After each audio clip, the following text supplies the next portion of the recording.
Como vimos anteriormente, el texto bíblico se ha conservado con exactitud durante siglos. Sin embargo, este hecho no hace que la Biblia sea un libro inspirado. Es necesario comprobar la solidez de su credibilidad histórica y científica. Si estamos frente a un libro especial, esperamos por lo menos que sus personajes, lugares e historias sean reales y no una creación de un campesino del segundo milenio antes de Cristo. ¿Por qué esto es importante? Sencillo. Los escritores bíblicos afirman que las escrituras son la palabra de Dios.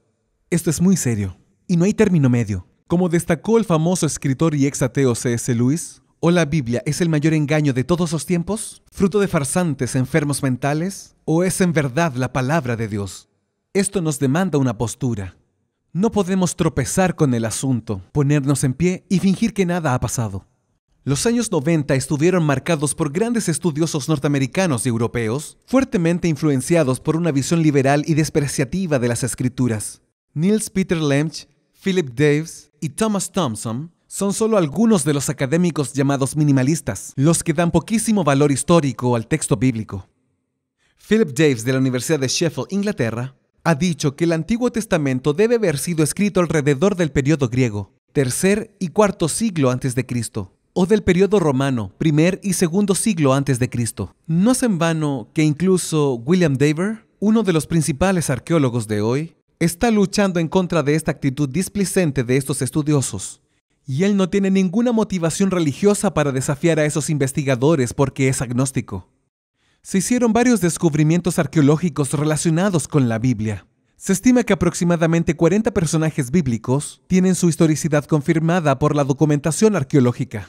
Este es el caso de David, del líder religioso de Israel en el tiempo de Jesús Caifás, del rey Ezequías, de Poncio Pilato, del rey Jehú, de Baruc, secretario de Jeremías, y de Herodes el Grande. Lo mismo puede decirse con respecto a los distintos lugares relacionados con la historia sagrada, que estuvieron enterrados durante miles de años y lugares inhóspitos del Medio Oriente. Algunos ejemplos son Capernaum, Jericó, el estanque de Siloé, Babilonia, Ur de los Caldeos, Nazaret y Ebla. Sir William Ramsay era un escéptico que no reconocía la historicidad de las escrituras. Influenciado por supuestos del iluminismo presentes en la teología alemana del siglo XIX, fue a Asia Menor con el único propósito de desacreditar la geografía y la historia del libro de Hechos en el Nuevo Testamento. Sin embargo, su investigación arqueológica demostró todo lo contrario. La obra de Lucas es muy precisa cuando se trata de las costumbres, lugares y personajes del siglo I después de Cristo. Ramsay consideró el libro de los Hechos como autoridad en materias de topografía, antigüedades y sociedad de Asia Menor, un aliado útil en excavaciones oscuras y difíciles. Además, llegó a referirse a Lucas como un historiador de primera magnitud. Aunque tengamos varias confirmaciones arqueológicas en ciudades y personajes bíblicos, estas jamás probarán lo sobrenatural. Tiene que haber un espacio para la fe. Sin embargo, al contrario de lo que muchos piensan, esta fe se basa en la evidencia.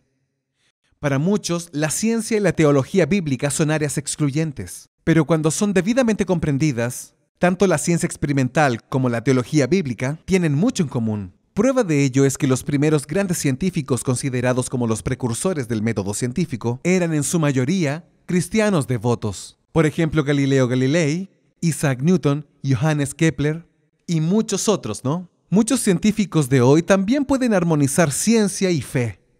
De hecho, al igual que con la arqueología, la ciencia experimental confirma muchas declaraciones bíblicas, a pesar de que la Biblia no es en realidad un libro de ciencias.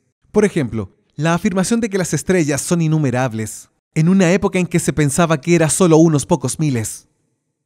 La afirmación que la Tierra está suspendida en el vacío, la referencia a la presión atmosférica, nociones de salubridad, la indicación del mejor día para la circuncisión, porque como sabemos hoy en día, los porcentajes de protombina son altos en ese día.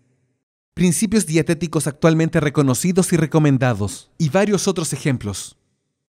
En su libro Razón, Ciencia y Fe, el doctor en filosofía de la Universidad de Chicago, J.D. Thomas, comenta lo siguiente. En este conflicto entre la Biblia y la ciencia, según el punto de vista popular, observamos que en verdad existe una tensión entre la Biblia y el cientificismo. La teoría en que la ciencia es el único método para el conocimiento de todo, y no una tensión entre la Biblia y la ciencia. El creador de la verdadera ciencia que motivó a los primeros científicos a desvendar las maravillas de la creación es también el Dios que inspiró a los autores bíblicos para revelar su voluntad al investigador sincero.